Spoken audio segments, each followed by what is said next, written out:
Alright, so kamusta mga pisan? Isang mainit na araw sa inyong lahat. So, at maraming salamat sa suporta nyo sa aking munting YouTube channel. So dumating na ang araw mga pis at makapagpapalit na tayo ng gulong. So dapat noon pa kaso napurnada yung ating budget eh. So ayan, magpapalit tayo ngayon. Pupuntahan natin yung shop. Bakit nga ba ako magpapalit? Dahil dito. Ayan. Tatlong beses na yan mga pis. So nakapag-decide na ako na kailangan na sigurong palitan yung gulong natin. So yung stock kasi natin ng gulong medyo madulas, no? Kapag lalo na sa sudden brake. So kaya kailangan na nating palitan for safety na rin mga pis. So tara, samahan nyo ako, puntahan natin yung shop.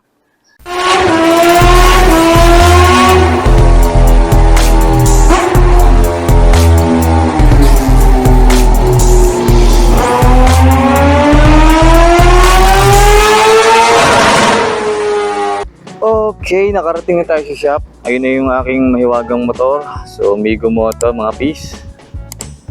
So, dito lang siya sa may Arcontica. Kung galing kayong Tagaytay or Palapala, ayan, kakanan lang kayo. Or kapag galing kayong Manila or Imus, Bacoor, yan, kakaliwa naman kayo. Ayan yung highway. Ayan, makikita nyo. Ayan.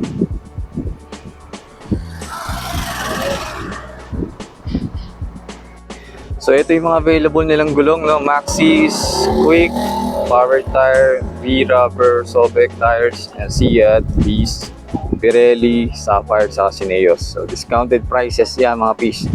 Free machine install, free tire seal, at free tire valve. Okay. Okay, so ito yung mga gulong na available para sa mga scooter, saka sa mga matataas na CC.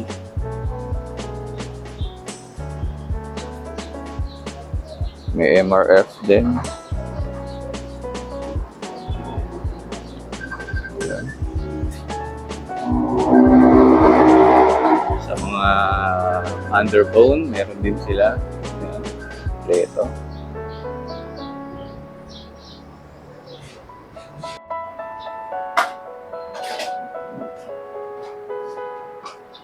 Eurogrip.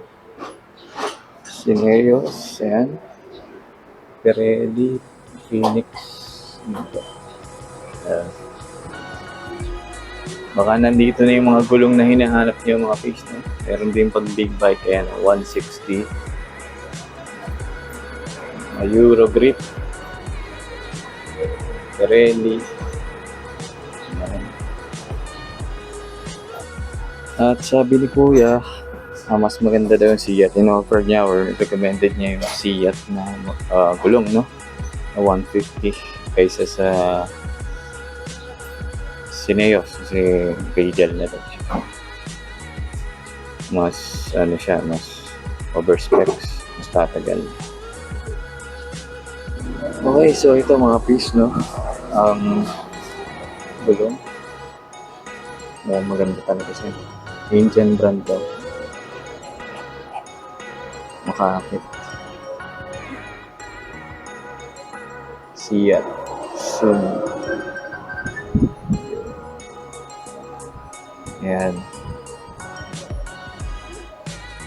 Okay, so 110 to mga piece, no? 110 by 70 by 17, tapos 150 by 60 by 17.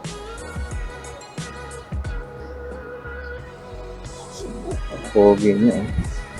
Malapad yung tignan. 110 lang ito yung mga pizza. Pero malapad yung sure. Ito lalo na itong 150 lang. Malapad niya. Ito 110. Mas malapad siya sa stock natin.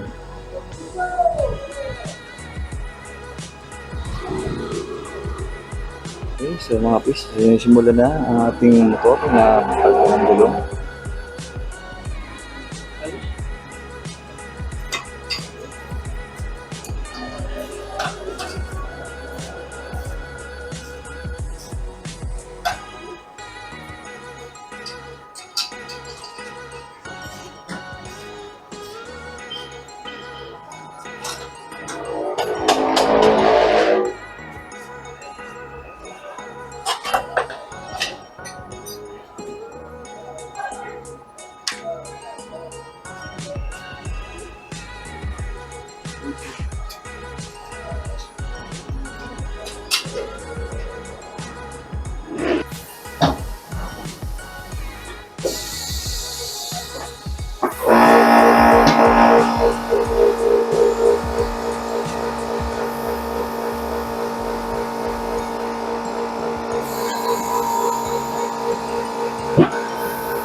Fair tayo, no? Fair.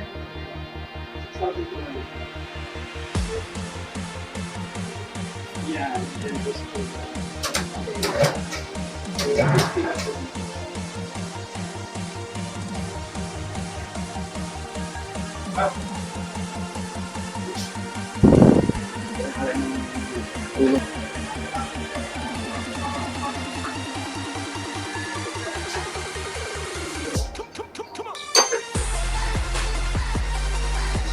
Gosh.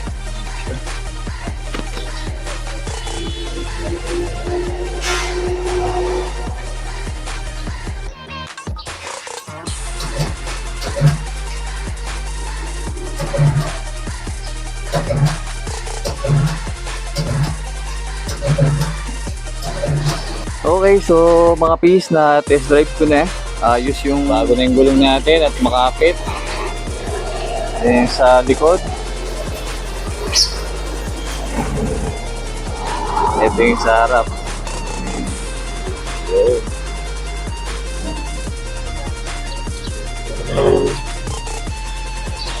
Ayos. Hindi lang looks, no? Quality din. Saka yung kapit niya. Ayos siya. 2,000 years later. Alright, so nakauwi na tayo mga pis. At hindi naman kalayuan yung tire shop na pinuntahan natin. So shout out Mego Moto. Yan, thank you sa maganda yung service. So ano nga ba yung gulong na napili natin? Ito, Seat Zoom. Yan. So bakit Seat Zoom at hindi si Neos ZN62 yung napili natin, no? Yun ang nire-recommend ng mga tropa natin. Pero bakit dito tayo bumagsak? Bakit ito yung napili natin? So isa lang reason kung bakit ito yung napili ko mga pis, no? So itong Seat Zoom ay radial. So mas maganda siya, mas maganda yung lapat niya sa kalsada. At yung sidewall niya is flexible. So hindi mo gaanong ramdam yung mga lubak. Yun. At sabi nga ni sir na nag-i-install, yung ganitong klase ng gulong ay ang kinakabit nila sa mga 400cc. So ito yung nire-recommend nila na brand at model ng gulong pagdating sa ganung mga higher CCs. So NK400, Ninja 400, yan yung mga motorsiklo na usually kinakabitan nila ng ganitong gulong at so far wala pang bumabalik, wala pang kahit anong complaint about dito sa Seat Zoom. Alright, so sa mga tropa natin naka C200 or GPR 250, baka maitanong nyo, sir, plug and play ba itong ganitong gulong or yung 150? Yes sir, plug and play. Wala akong in-adjust na kahit ano dyan. Talagang salpak lang ng salpak. Shoot na shoot siya. Wala siyang sabit or kahit ano man. Yan. So magkano yung nagastos natin? Sa 150, 60, 17. So nasa 3,695 yung ganung size. Tapos dito naman sa harap na 110, 70, 17. Nasa 2,595 naman siya. Yan. At may free tire sealant. Ayan, pinauwi sa akin ni sir yung dalawang tire sealant na free. So hindi nila in-install or hindi nila inilagay sa gulong. So hindi ko alam kung bakit, pero hihingin ko mga opinion nyo mga peeps. Comment down below kung anong pwedeng reason niya kung bakit hindi niya pinalagay sa bago kong gulong itong mga tire sealant. Ayan, hintayin ko yung mga comment nyo mga peeps sa baba. Yan. Alright, so pakita ko sa inyo yung close up nitong ating bagong gulong. So, unahin natin itong nasa harapan. So, ayan ang itsura niya. Maganda yung groove niya, no? Ayan.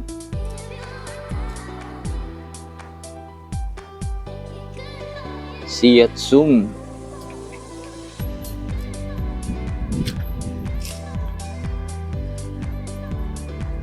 Yun.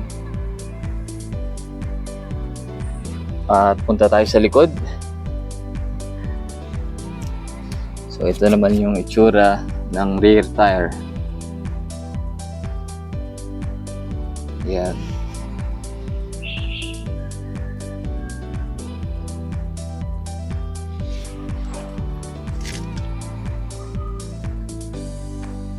Ayos. Ayos na ayos. Yo.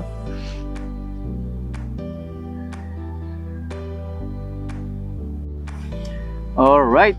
So kung nagustuhan nyo yung video na to, please like, share at subscribe dito sa aking channel mga peace. At huwag nyo ring kakalimutan na i-hit yung notification bell para lagi kayo updated sa mga bagong videos na i-upload ko. So hanggang dito na lang tayo mga peace. At stay safe, ride safe, and peace out.